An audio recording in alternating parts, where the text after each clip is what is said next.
Hi, it's Addie Kelzer with Urban Fitness Twin Cities, and today Keita is here with us because she's going to share some tips on alignment.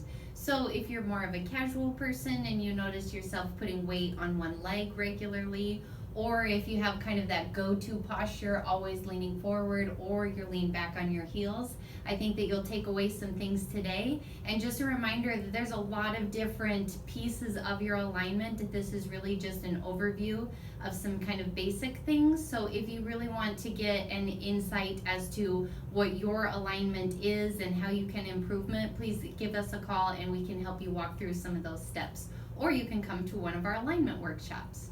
So I'm going to have Keita go ahead and take it away, and she's going to correct my alignment for me today.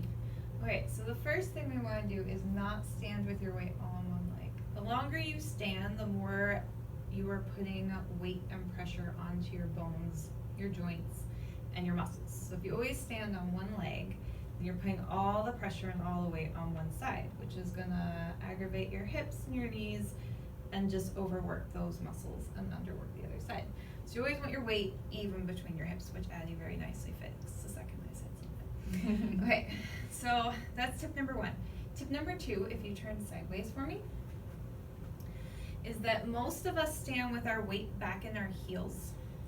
And where we want our weight is even between our heels and the balls of our feet, which is gonna make you feel like all the weight's in your balls of your feet, because we're usually so used to being so far back. So the best way to do this is you take the point where your hamstring meets your glute and you move that forward until it is straight over the inside edge of your back heel. Then you know your weight is far enough forward.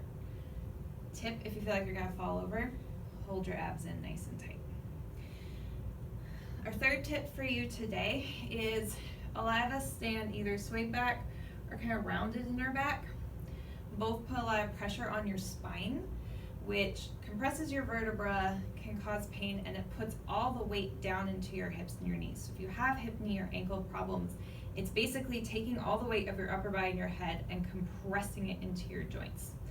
What we want to do is we want to pull the rib down and lengthen through the upper back. So Addie actually already started in a pretty good position. What we don't want is either your butt and your shoulders back behind you or you're forward. So if you line up the center of your shoulder directly over the center of your hip and don't let it go back or forward, then you'll have a straighter back and you can line up your vertebra, which allows you to lift some of the weight off of your lower joints. So just 3 little tips for you today. There's a lot more we could go over, but just something to get you started. Great. And would you say that a mirror would be helpful for checking your alignment as you do this on your own? Yes, yeah. If you don't have someone who knows what they're doing to check it for you, using a mirror, like you can even do it while you're brushing your teeth to just kind of assess where everything is, especially from the side, but even from the front is really helpful. That's great. Awesome. So you can try some of these things when you're standing in line or check with a mirror to see how your alignment is. But if you want to get into more of the nitty-gritty of your alignment, go ahead and give us a call.